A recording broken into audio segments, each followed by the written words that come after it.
Слышали мое это? Как я там,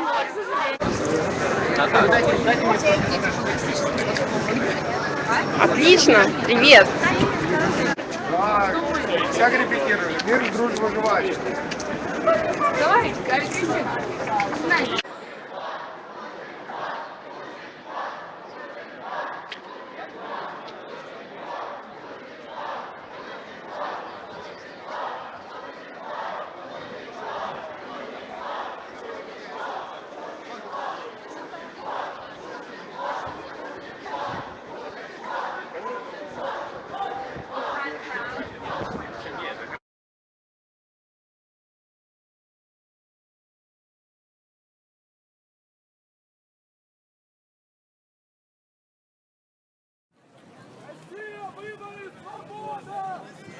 А вот ОМОНовец охраняет демонстрацию. Смотрите. Больше вообще полиции не видно. Вот одна машина. Вон вторая за ней. Наш там, короче, вот он один ходит тут и все.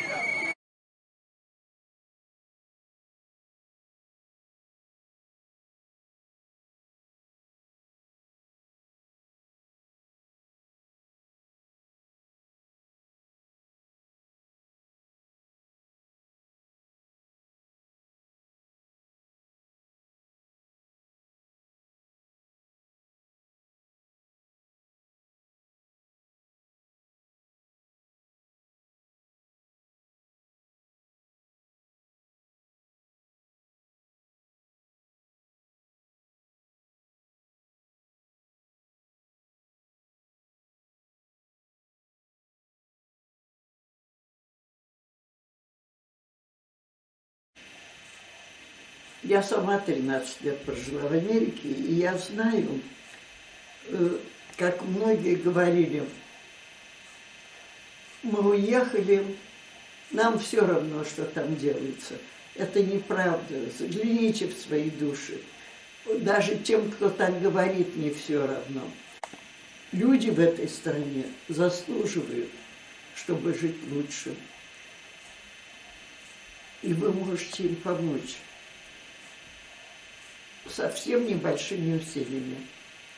Если 4 февраля в своем городе, пусть небольшой группой, вы выйдете в поддержку тех, кто в России хочет честных выборов и достойной жизни. Очень хорошо, что наконец создалась American Russian Speaking Association for Civil and Human Rights. Это, пожалуй, первая организация, которая имеет своей целью объединить граждан не только в смысле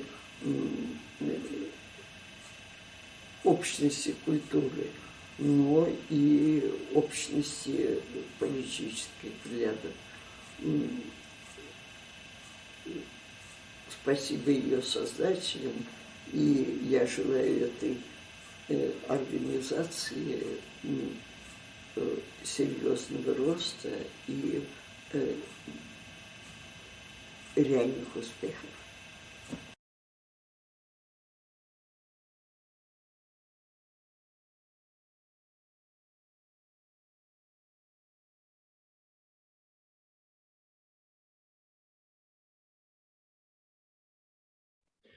It would be incorrect to assume that earlier emigres from territories controlled by Moscow did not form various organizations, but usually those organizations were either ethnically, religiously, or otherwise isolated from each other.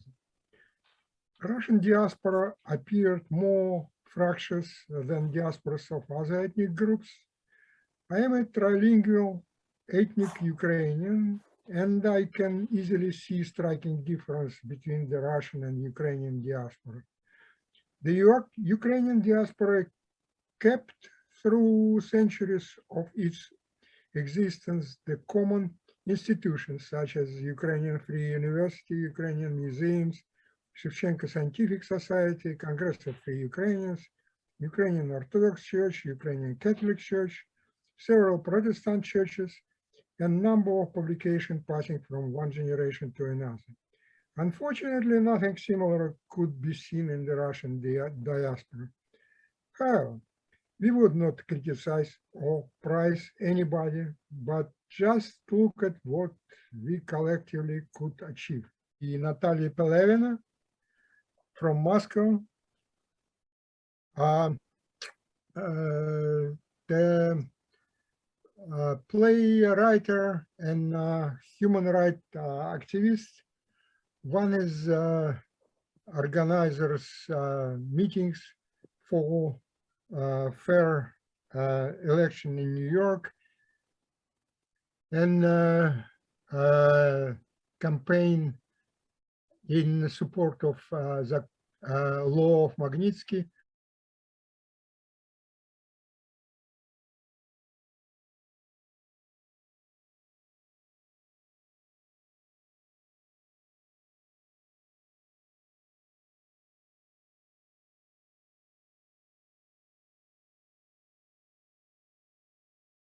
Yes, I was very much part of the our rallies that supported the first protests in Russia in 2011 following Duma elections.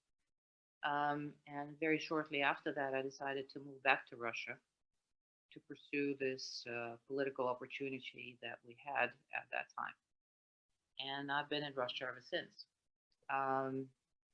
It was a very difficult 10 years, to put it mildly.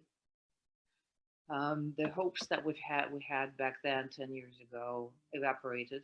I think we largely, well, two things went wrong. First of all, we underestimated Putin. Secondly, we overestimated the desire of Russian people for change. That hasn't materialized to the level that we hoped. We lost people. We lost Boris Nemtsov. We had a lot of people imprisoned, and we had a lot of people forced out of the country. Me, myself, during those 10 years, I had 2 criminal cases against me, 2 criminal charges. They didn't go to court, but I was under travel ban for many years. I also had many pretty horrible films come out about me on television, especially one, which you might have heard of. That one was especially difficult to survive, and it was hell, really. The first couple of years were very exciting, when we still had a lot of hope, and we still worked very hard together as the opposition to bring change. And then things started falling apart very quickly and in a very dramatic manner. And at this point, the opposition is pretty much in shambles. It's pretty much destroyed. Only a couple of days ago, I gathered everyone who is left in Russia, pretty much. And we talked about what we can do next. And we've agreed on one thing, that if we come out tomorrow and say that we're back together, kind of joining up as a formal something, whatever, will be detained and put in jail, most likely within days. That's how bad it got to be. So yeah, sadly, 10 years on, we're back to square one, with many, many losses that we have sustained and that we have to live with. But we're still trying to figure out the way forward. And I'm still in Russia, and I could have moved out, but I simply can't. I can't because the change I made in my life 10 years ago was a huge change, and the horrors that we've had to go through, they can be for nothing. So I think one way or another, we're going to push forward. So there you go. So let me introduce the second speaker. It would be Dmitry Glinsky, New York. He is a PhD. He is author of several books.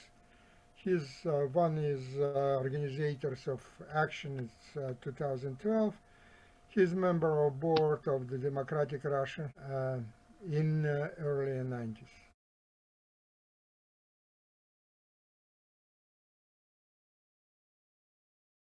I'm particularly grateful to Natalia that she is with us at this late time at night in Moscow. And I must say that we haven't spoken in 1,000 years. And I love her being here, and I'm grateful for that because she really has been doing heroic work among many other people who are being suppressed, really very brutally suppressed in our home country. And one of the purpose of what we are doing, I'm speaking in English, just because I think that it's time for all of us to start sharing what we have been doing and what's going on with Western audience. Today, we are kind of concluding a year of this new project that we launched that is precisely doing today what is intended to do, is to give a platform for continuous conversation with folks who are not politically hugely visible, who are not in the media all the time, but who have something to say. Those who are new people and those who we have undeservedly forgotten or not forgotten, who haven't had this kind of outlet for dialogue with the diaspora and with Western folks who hopefully will be listening and watching us later. And of course, Natalia is one of those people. And so what we are doing is not a political organization. And in this way, it is different from the various political projects outside of Russia. Having said that, we sympathize, we support the political opposition. That's why we got together in the first place. And we are working on developing kind of a longer term human rights perspective. Of course, the discontent and the protest against the regime in Russia is the first thing that unites us, but there is more than that. And there is a longer term purpose to give agency to folks who contribute to our civil society in Russia and in the diaspora. We need to give more voices to more people so that this civil society is growing where it can. And at this time, it can only grow abroad, outside of the country. Now, three quick points. Andrew was speaking very well about the importance of continuity, for example, for the Ukrainian diaspora, which has lots of organizations. If we think about it, we often look at the United States or Britain or other countries in terms of how long their institutions have survived. But even if we look at our closest neighbors, there is a huge difference between how we care about our institutions and how they do. And institutions are not just organizations, but also historical events, also things that brought us together, memorable experiences that somehow helped us grow and understand better what's going on. If we look just at Belarusians, their Rada, the government that was created in 1918, is still in existence in emigration, even though this Rada was not recognized by most countries and never was in full control of its territory. If we look at another close neighbor, Armenia, we have the political party, the Social Revolutionary Party in Armenia in the parliament that exists since 19th century.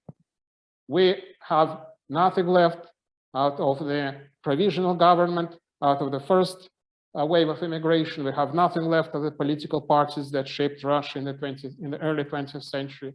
Almost nothing from the dissident movement. And one organization, I'm very proud that we have the Grigorenko Foundation with us all these years. Andrew is our link, one of the very few links with that generation, and probably the oldest organization of our brand, of our current in the diaspora. So that's why I think we need to get together around these events like the Fair Vote for Russia movement.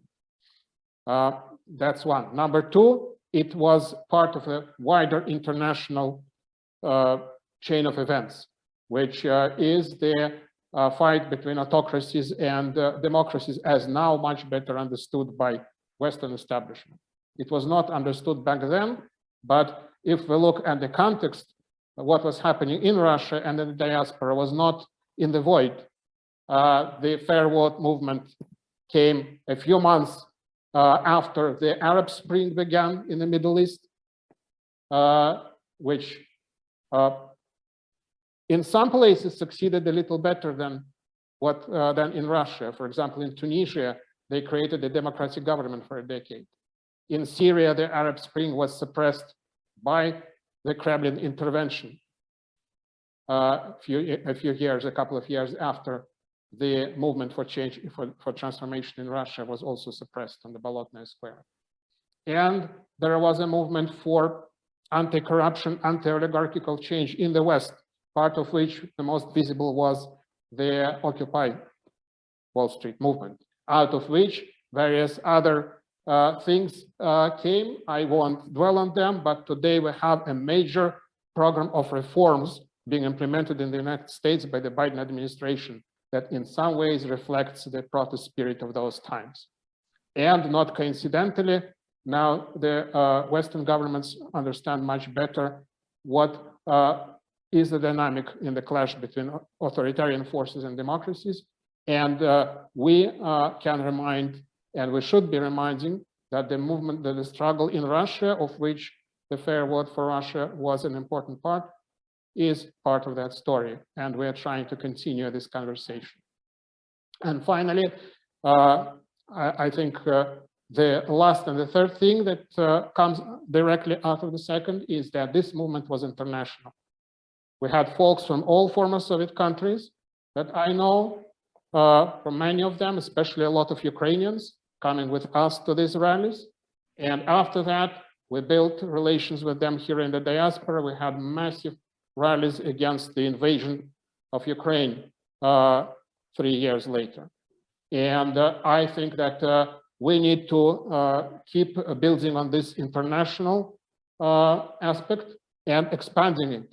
Now that we can talk to other political exiles, not just from the former Soviet countries. And that doesn't negate the fact that we, of course, belong to the country in many ways from which we came, and that we empathize with political projects in exile that are doing their own important work, but they are focused only on change in Russia. We are trying to do something in a wider range. And finally, I want to conclude by saying that, of course, we are a small part of those who were involved in those events. And I want to remember with gratitude folks who were actually leading many things, leading their organizational work here in New York.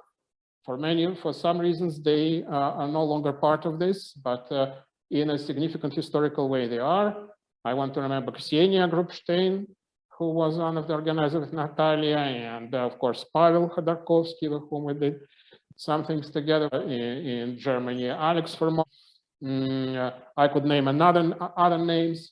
At the time in 2011, 2012, we had a bunch of organizations that came together. Today, we only have 3 left. That is Petro Grigorenko Foundation is here with us. That is our Russian-speaking community council and the association that we formed around it, and the Institute for Modern Russia. And let's work together the way we can for helping folks in Russia the way we can, even if by just giving them additional platform. Thank you. That's all I wanted to say.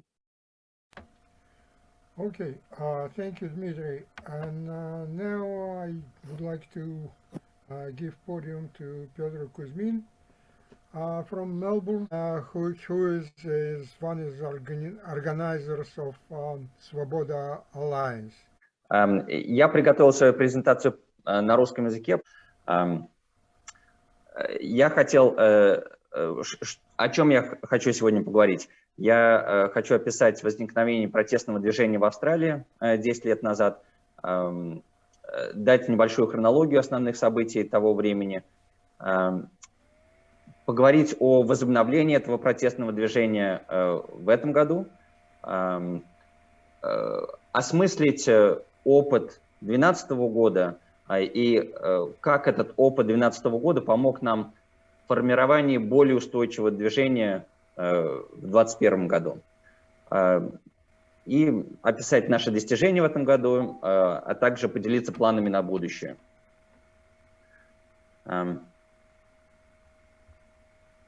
Как возникло протестное движение в Австралии? На волне тех протестных акций за выборами в Госдуму 2011 года у нас начались первые акции в 2012 году. И 23 февраля 2012 года мы создали группу на Фейсбуке, которую мы назвали «Австралия за честную и легитимную власть в России». Движение за честные выборы – это было объединяющей идеей для тех людей, которые выходили на те протесты. Первая акция, насколько мне известно, была 4 февраля 2012 года у Генконсульства в Сиднее. Там проходят обычно выборы. Затем у нас была более многочисленная акция накануне выборов президента 26 февраля 2012 года. Тогда одновременно две разные группы людей решили организовать акции, но в последний момент удалось совместить эти акции. И вот мы в самом центре Сиднея, это гайд-парк сиднейский.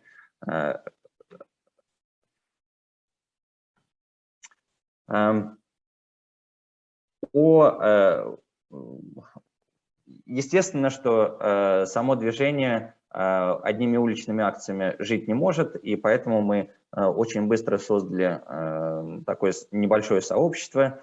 В основном там были члены, участники акции в Сиднее, но присоединялись и некоторые люди из других частей Австралии.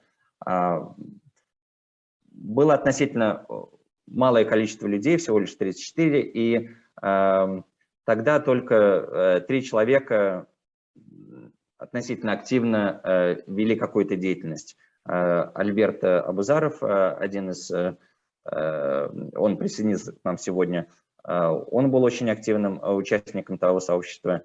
Я пытался что-то организовывать, и еще один человек. Тот опыт показал, что очень быстро сообщество превратилось в репост новостей, каких-то интересных заметок из России. С одной стороны, это формировало какую-то общую информационную повестку, но с другой стороны, было довольно мало каких-то обсуждений, какого-то взаимодействия. Но вот я хотел подчеркнуть то, что это движение помогло нам мотивировать людей поучаствовать, стать независимыми наблюдателями. И вот в Сиднее у нас было 3 наблюдателей. И в тот день, как вы видите, на фотографии было очень много людей. На участке в Сиднее было очевидно, что протестные настроения очень высоки. Путин, очевидно, проиграл выборы в Австралии, 66% проголосовали против него, и тогда Прохоров набрал большинство голосов. В том году Прохоров считался таким более прогрессивным кандидатом из всех возможных. Это показывает общее настроение внутри русскоязычной российской диаспоры в Австралии.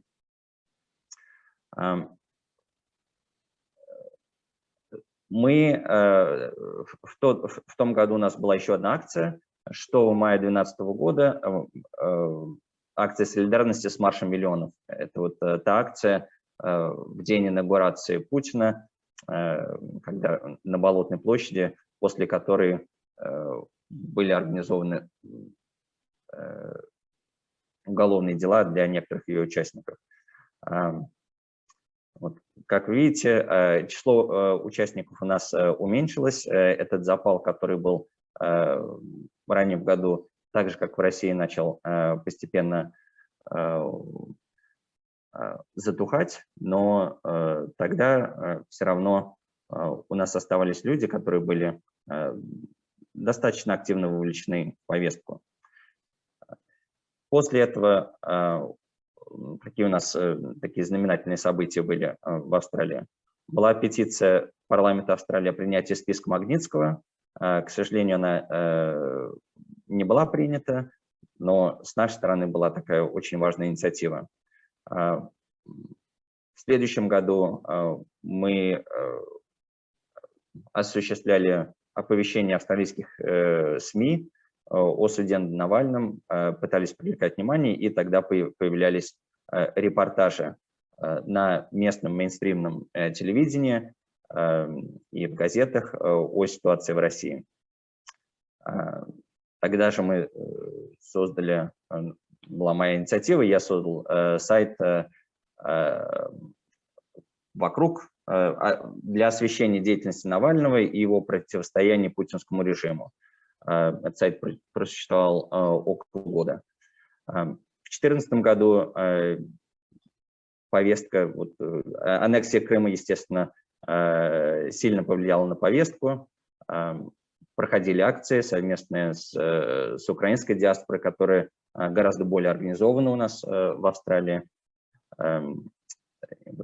Альберт принимал участие. У нас были также индивидуальные пикеты у стен посольства российского. И в 2016 году мы опять организовывали независимые наблюдения за выборами в Госдуму в Сиднее и в Мельбурне. После этого было достаточно сильное затишье. Наша группа в Фейсбуке фактически перестала как-то активно функционировать. Но в 2021 году мы смогли возродить это движение. Многое произошло за эти 10 лет, и мне кажется, уровень протестных настроений стал гораздо выше. Первая акция у нас была 23 февраля, акция солидарности с протестами в России в защиту Навального. Тогда акция была в Сиднее и в Мельбурне. Мы быстро создали новую группу в Фейсбуке и начали координировать следующие акции с активными членами, с активными людьми в других городах. Какие мы уроки вынесли из 2012 года? Очень важно было создать модерируемую, закрытую группу с очень четкими правилами и целью. Мы очень целенаправленно развивали дискуссии в этой Facebook-группе, поддерживали активность. У нас есть регулярные рубрики. Например, каждый понедельник у нас есть пост про письма политзаключенным, где рассказывается, как и кому можно написать письма. Буквально в первую неделю мы сформировали такой совет координаторов из разных городов. И вот эти координаторы мы в течение всего года нам удалось поддерживать связь. Каждую неделю или две мы созваниваемся, обсуждаем нашу активность. Мы решили создать публичную официальную страницу нашего на данный момент неформального движения «Свобода Alliance» Австралии и Новой Зеландии. И мы начали активную работу с местной прессой и политиками. Мы публикуем и рассылаем пресс-релизы. Некоторые в Аделаиде наши товарищи, они организовывали личные встречи с местными политиками. И в конце концов мы пришли к регистрации официальных региональных общественных организаций. У нас их было 3 в Аделаиде, в Мельбурне и в Новой Зеландии. К сожалению, в Новой Зеландии эта организация просуществовала только 1 месяц, но вот в Мельбурне и в Аделаиде у нас очень сильная организация. За этот год нам удалось провести 7 акций координированных, которые охватили основные города Австралии и Новой Зеландии. Я не буду все перечислять, но вы можете увидеть. И нам удалось сделать достаточно много. Наша группа достаточно активная, у нас 650 членов этой группы. За последние месяцы 508 человек активно участвовало. Появляется 4-5 постов в день. И я считаю, что массовость вот такой политической активности, она очень важна. И нужно помнить о том, что людей, готовых к политическому активизму, очень мало, но гораздо больше людей, которые поддерживают наши ценности. Поэтому создание такой регулярной платформы, через которую мы можем поддерживать связь с более обширной группой людей оппозиционных взглядов, это очень важно. Мы проводили сахаровскую лекцию в Мельбурне, очень вели активную кампанию по привлечению к выборам в Госдуму, участвовали в международном проекте «Голосуй за рубежом». Нам удалось провести семинар о выборах в Госдуму с Австралийским институтом международных отношений по результатам тех выборов. В конце года нам удалось успешно подать петицию в парламент Австралии о нарушении избирательных прав и политических свобод в России на прошедших выборах. Нам также удалось очень быстро, за 10 дней всего лишь, собрать $2000 на создание мурала Навального. Опять, тут речь не столько о самом Навальном, сколько о привлечении к повестке, протестной повестке. И мы также создали YouTube-канал, на котором мы публикуем интервью с интересными, с местными активистами и с международными экспертами. It was very interesting, very exciting, and I guess it is first time from Australia, if I am not wrong. And I would call then Alexander von Gunn.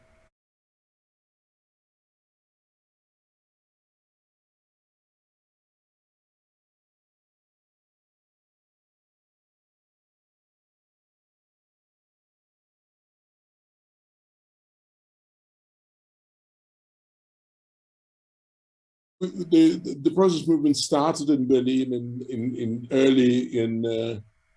with the movement all around Europe, and we were very happy. I was very happy to see a lot of activists joining in and jumping in, trying to get as much action as possible. But the biggest problem was indeed that after that movement, after that wave of enthusiasm, things went rather cool and cold, and for the last few years we didn't really have much. I am full-heartedly, although again Alexander Formosa would not agree with me, they have organized a very nice platform called Diaspora, a platform for the social and political activism, which is still developing, which is quite an interesting platform, quite an interesting idea. But I wouldn't speak for him. I think next time, if he will be able to describe and to participate what he has done and to name other members of his team. We went. I totally and completely agree with Dmitry. I think he's extremely right in pointing to the very, very essence of the absence of progress from our side. And that is that he's absolutely right in stating and pointing out, highlighting the fact that we, after the revolution, we didn't really have a government, consolidated government in exile, which was able to consolidate and continue work of representation of the Russian democracy and defending the rights of the Russian people. And I have written a few articles about it subsequently. And those articles were about the continuity of the Russian Empire. I mean, as a matter of fact, the Russian Empire continues to exist. It has never been cancelled, it has never been dissolved, it has never been officially disbanded. The same is true for the Russian citizenship, although our Ukrainian colleagues wouldn't probably like that. To admit, but we're all still Russian citizens. Russian citizenship cannot be terminated. It can only be revoked by the emperor, nobody else. And also the Russian citizens are able to pass their citizenship to their children. So we are all Russian imperial citizens, if we want to admit it. And that is actually, that creates a tremendously important, in my opinion, very powerful basis for all of us to speak on behalf of the Russia, of the historical Russia, and to advocate for the return to the status quo. And that was a very important and viable discussion which we had internally, my group. And I started my own group, which centered around the imperial succession. We started this discussion back in 1996, back in Moscow, in Biblioteka Fond Ruskoye Zarubezhye.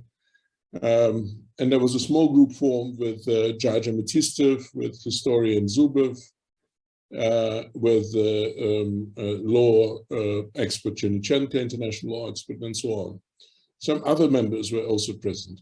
And from that discussion, we have developed the concept of the continuity of the Russian state, which is extremely important. And we talk about the Russia of tomorrow.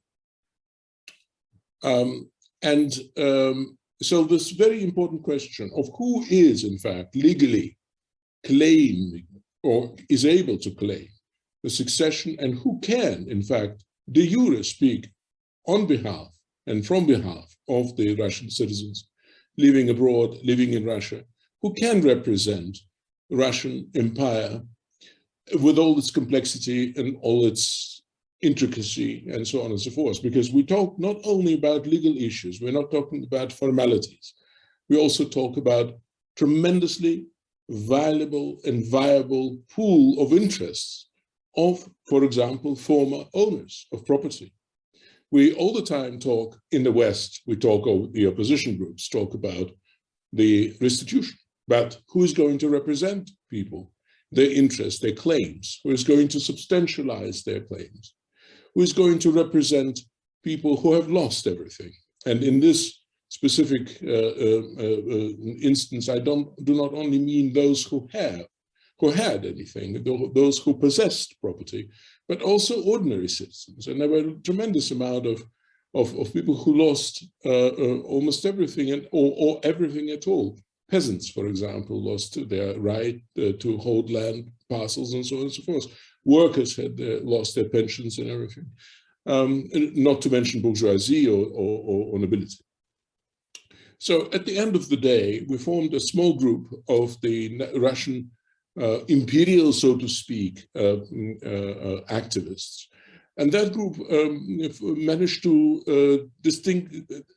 clearly delineate itself from the so-called liberal opposition. We do not advocate for the return of democracy under Yeltsin. We advocate for the Constitutional Assembly to be called. We advocate for the return to the status quo of March 1917. We advocate for the return of the law of the empire.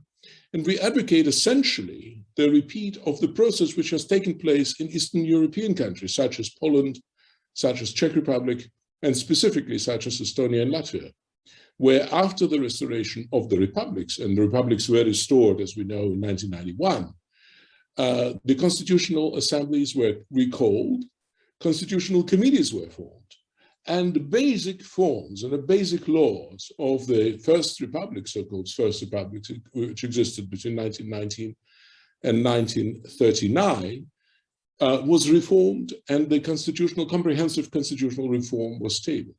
Unfortunately, in Russia, the opposition movement was very much taken, well, I don't want to use the word hijack, but very much taken. The public interest and the public focus of public interest was very much focused on liberal, so-called liberal opposition, which advocates for the re-establishment of Russia, which advocates for the Russia number 2 or Russia 3, or advocates for a new democratic Russia, which would, with a clean break with the Russian Empire, with the traditional Russian national state, a clean break with the Soviet Union and Russian Federation, and establishment of a completely new society, new country based on democratic values and so on and so forth. We are on our turn advocate for a re-establishment of the Russian national state, return of the basic fundamental Russian law, formation of the Constitutional Assembly, reform of the law, introduction of the new election law, and here is our reference to the protest movement of 2011, recalling or election of the Constitutional Assembly, Земский собор или учредительное собрание, как угодно это можно назвать, and then a formation of the new government, which will be in this case a coalition government, I would imagine. And of course, another very, very important thing, which we have never discussed, and this is a question of lustration.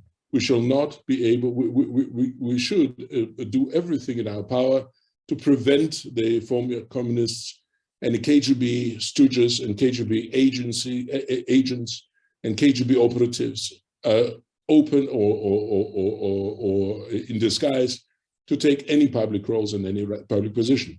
And in this particular instance, we have advocated and initiated a process which unfortunately didn't go much far. I do not actually know why, but a petition to ban KGB as internationally as an illegal terrorist organization.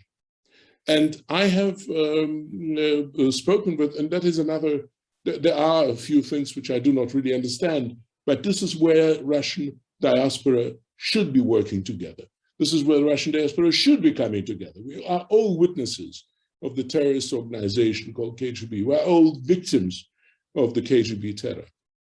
And in my opinion, instead of Magnitsky Act and picking and choosing some Russian officials who are traveling or not traveling, who are able or not able, who are holding or owning, and so on and so forth, well, we should go for an institutional ban of the KGB by proclaiming it an international terrorist organization, very much like ISIS, very much like Taliban, very much like the Rote Armee in Germany, and so on and so forth, where every state member of the United Nations will be obliged to disclose, declare, and depose people who are one way or another linked to the KGB.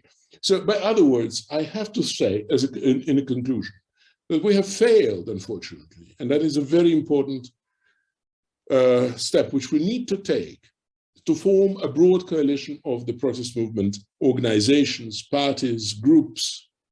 We have failed to bring together, to create a platform of discussion which will involve all those groups. We failed to hear one another. That is another story which is unfortunate. We failed to present a coherent, comprehensive program of the reform of Russia. We failed essentially to present a picture of Russia. What is it we want to see? What kind of Russia we would like to take place after the Putin's government and Putin's regime is gone and over. And in my opinion, we should have been focusing on those very basic and very technical, but basic elements by creating one internet platform which would unite all those groups, which would give a voice to those groups, which to create one library of different manifestos, of different documents which were created and written, which would give a place to activists and give them a possibility to speak, to reach out to the other markets, so to speak, to the other countries, to the other audiences. And this was a very simple, but very technical, essentially, but an enormously important task, which I think would be fabulous to, at some point, to realize. And my group, my protest circle, the people whom I represent, those are calling ourselves patriots of Russia, but not Russia of Vladimir Putin, of course not. We are we think all the time about priorities, and our biggest priority is to declare KGB a terrorist, international terrorist crime syndicate, to try to push local and regional and national governments to recognize that, and to consolidate our action in different parts of the world in order to achieve that, without stamping out the KGB infiltration of the immigrant community. We would not be able to organize our work, and that is very, very clear. While KGB is strengthening its grip on immigration, we are losing it. Thank you very much.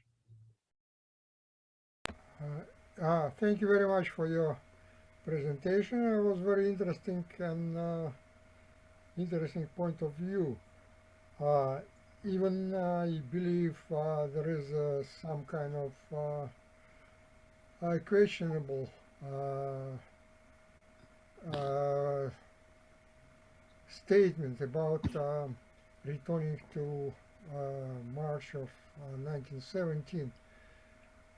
First of all, if returning to March 1917, we will be talking about somewhat kind of psychological restoration of Russian Empire, which probably would not go very much along with a representative of other ethnic group, including the ethnic group I represent. You know that neither me or my fellow Ukrainian would like to live in the same state with Russia. As a neighbors, it's okay. With democratic Russia, you're all right to live as a neighbors, but not in the same state. Never again. We were trapped once into Russian Empire, luring it, and then turned into colony. And we don't want history repeating this sense. I give podium to Andrei Sidelnikov from London, who is organizer of Fair Vote for Russia rallies in London, founded of Говорите громче, Speaks Up, president of Russian Political Club, worked in the States Duma.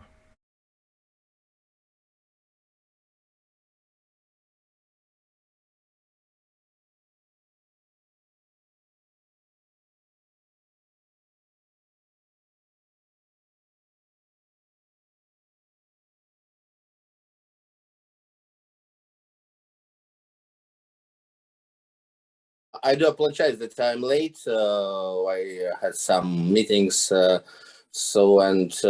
you for giving me time to speak about what happened in 10 years. First of all, of course, 10 years is a long period which we had all together.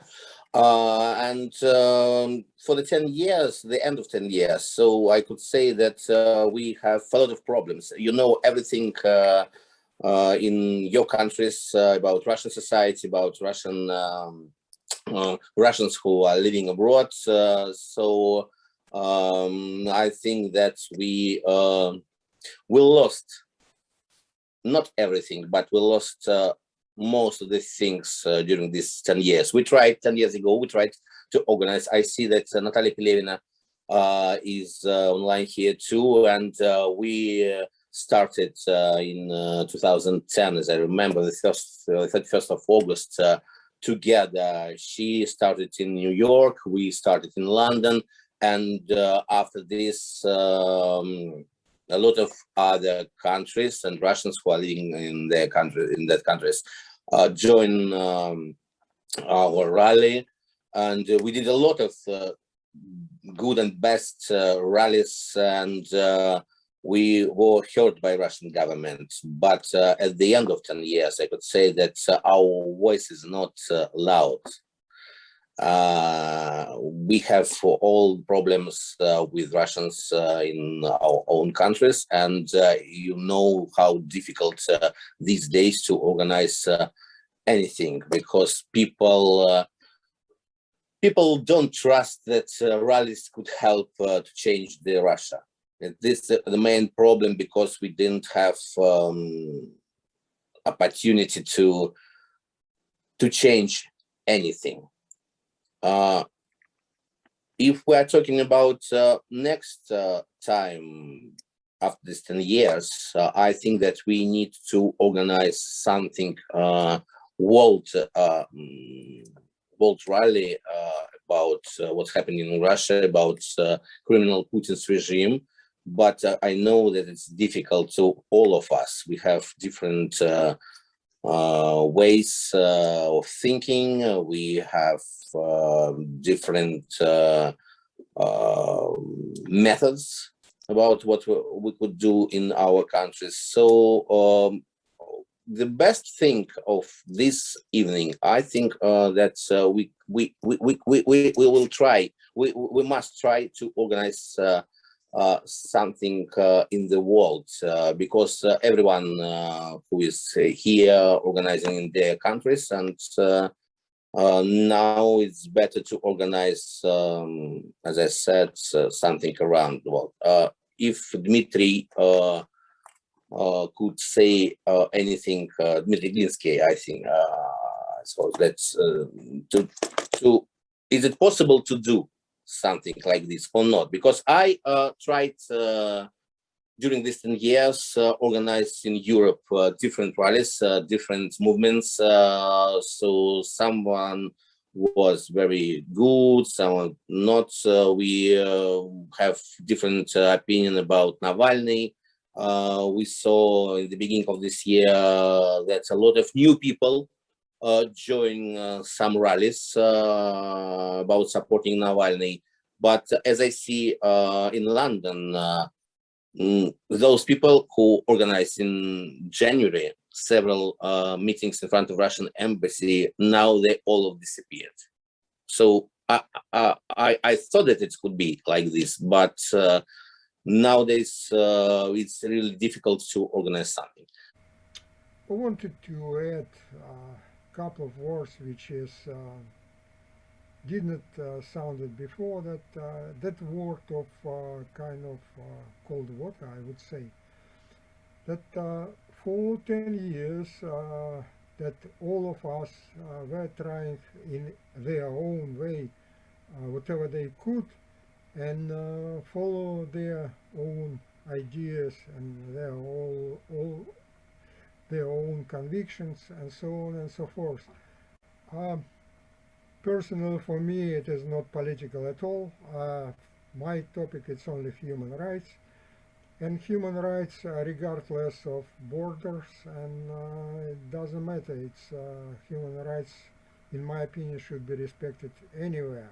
In Africa, in Russia, in the United States, China, and whatever.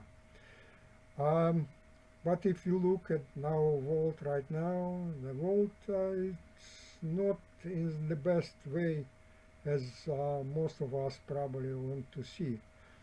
We know that Russia became more and more look like totalitarian state.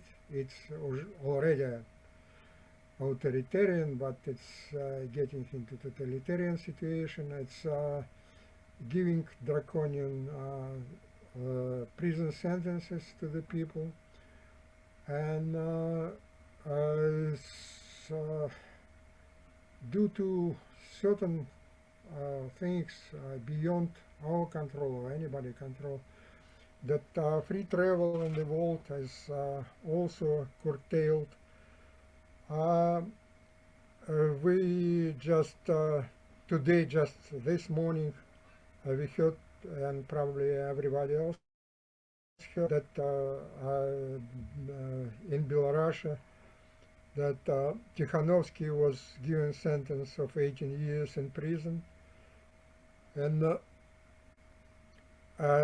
we know that also in today morning news that 6 people were in prison in Hong Kong for respecting memory of hero of Tiananmen Square, and all democratic liberties which were in Hong Kong according to the treaty between Great Britain and China curtailed more and more every day.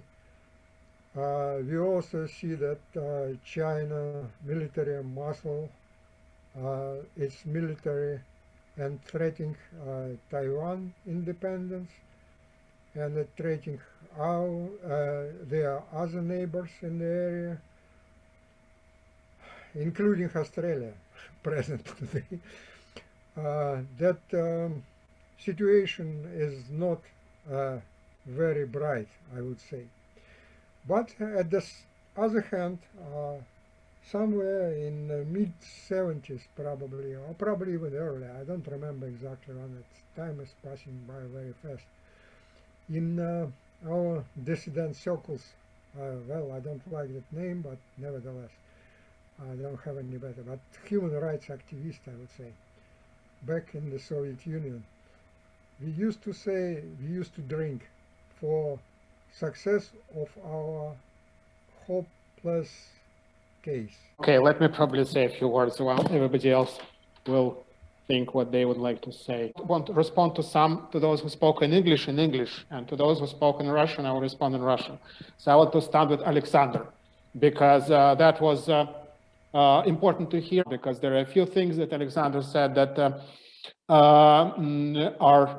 should be part of our general discussion. There are some things that I respectfully disagree, and there are some things that I just don't think are among us acceptable, and I want this to say that. First of all, speaking of the Russian Empire, as with my little bit of historical training that I had, I want to like to say that in my understanding, in terms of legal history, the Russian Empire was actually abolished by the Constitutional Assembly on January 5th, 1918, that proclaimed the Russian Democratic Federative Republic. Even before that, after Nicholas II abdication in favor of his brother, Michael Romanov said that he would only accept a crown from a constituent assembly, popularly elected constituent assembly, if it would decide to continue the monarchy. And the assembly decided otherwise. And the Russian Empire ceased to exist when the Constitutional Assembly abolished it.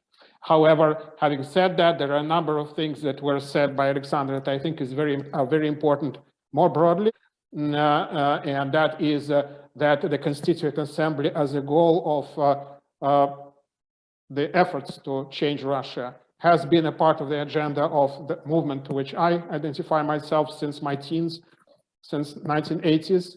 The Democratic Union, the first opposition party in the Soviet Union, called for the Constituent Assembly. My part of the Democratic Russia, to which I belonged in the early 90s, called for the Constituent Assembly, and a number of other figures in the democratic movement. So I think that's a very important discussion to be had. And other thing that was raised here is compensations for people who were expropriated.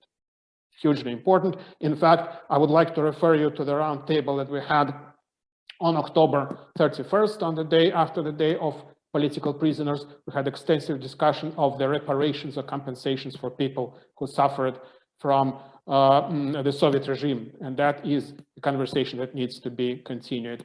What I really personally find unacceptable, the only thing that I really find unacceptable is to say that anybody outside of the Russian people, it's not their business of what is going on. No, I think it's our business of what is going on all over the world. It's our business as Russians in America, what's going on with America. It's a business of Europeans of what is going on in Russia. It's a business of all people around Russia, what is going inside it, because ultimately it either threatens them or doesn't. And that's also part of what I try to emphasize in my comments initially. Теперь два слова, поскольку Петя сделал отличную совершенно презентацию, очень интересная, мне она понравилась. К сожалению, у меня вот готовых картинок нет. Я отсылаю всех к сайту amrusrights.wordpress.com, где история нашего движения в Америке, нашей организации в Америке. И теперь, что касается дальнейших действий, того, о чем говорил Андрей. КГБ – это только лишь инструмент в руках более страшного явления. Это страшное явление называется интернационал-социализмом, или еще другое название коммунизм или большевизм. Название может быть сколько угодно, но суть не в этом. Это идеология человеконенавистническая, которая и запустила всю эту страшную машину, которая перемолола десятки, сотни миллионов жизней. Ведь коммунистические режимы по всей земле просто в качестве репрессий уничтожили около 100 миллионов людей. То есть это население хорошей страны. Такого исторически не случалось. Ни один режим такого не сделал. Но нам нужно переходить от дел вот таких избранных точечных акций, как список Магнитского и всего остального, попытаться адресовать, собственно, подойти к решению главной темы. А это именно господство КГБ, господство ФСБ сейчас и в русской диаспоре, и в некоторых политических кругах европейских. Мне кажется, что это очень большая проблема. Эта площадка наша, в общем-то, открыта. Кто угодно может присоединиться. Естественно, мы хотим ограничить каких-то товарищей, которые выступают с апологетикой авторитаризма или тоталитаризма. Это длительный процесс, на самом деле, и его нужно, безусловно, вести. Но я бы, на самом деле, сосредоточилась на сегодняшний день, по сегодняшним реалиям. Я бы обратился к соотечественникам за рубежом с точки зрения поддержки санкционных разнообразных вещей, которые на сегодняшний день реальнее намного провести, чем запретить КГБ. Я сам сторонник запрета, собственно говоря, КГБ, ФСБ и предания трибуналу, но действительно это вопрос на десятилетия, а то, что мы можем ощутить сегодня и сейчас, это действительно вот санкционный вопрос, которым мы, да, например, в Великобритании, в общем-то, занимаемся вплотную.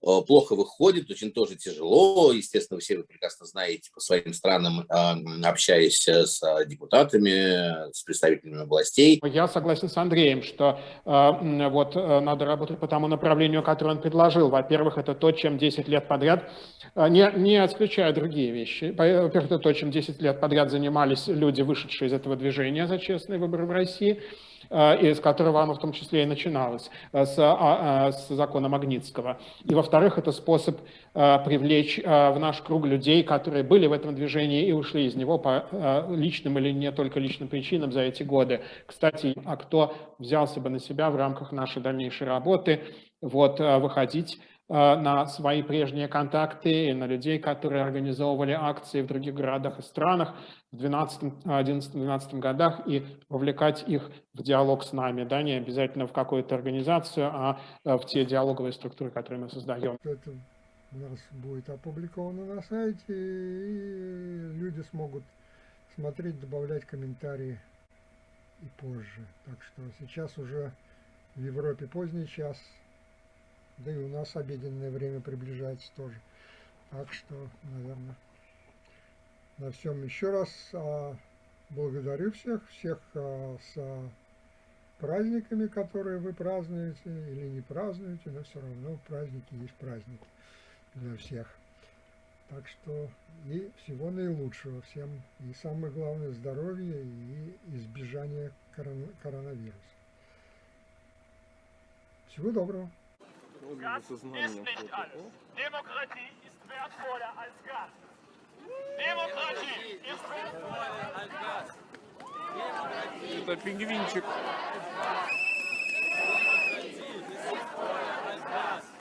Demokratie ist wertvoller als Gas.